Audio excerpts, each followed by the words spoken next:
May adlaw katawhan sa Dios sa Archdiocese sa Osamis sa ngalan sa atong talahuron nga Arsobispo Archbishop Martin Sarmiento Humuad ug uban sa mga kahugpungan sa mga kaparian sa tibok nga lokal nga simbahan sa Osamis kini nausab anyong amigo ug higala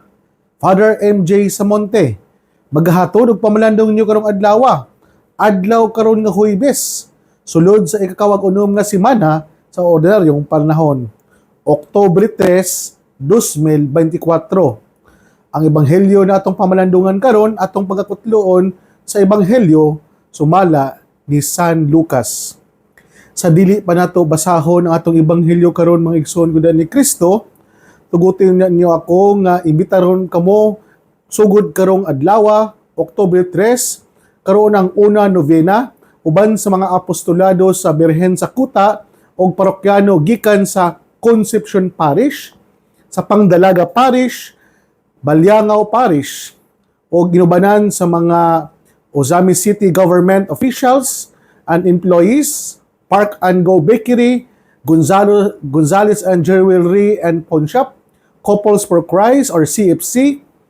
Confradia del Santo Niño de Cebu, Ozamis Chapter, Philippine Ports Authority or PPA, Global Port Ozamis Terminal Incorporated, and Birhen sa Kuta Lectors, Ministry of sa mga kauban sa apostolado sa Birhen sa Kuta, sila ang atuang sponsor sa unang adlaw sa Birhen sa Kuta or gitawag natong Pangilin sa Payag.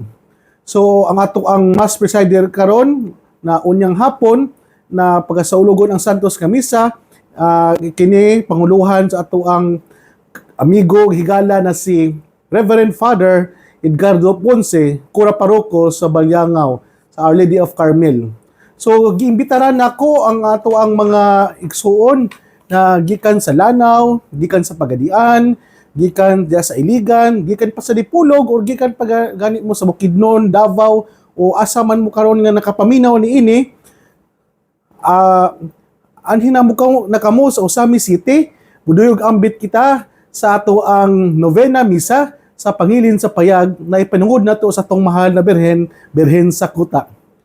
So balik ta sa atong ebanghelyo karon na atong pagakutloon ang ebanghelyo sumala ni San Lucas.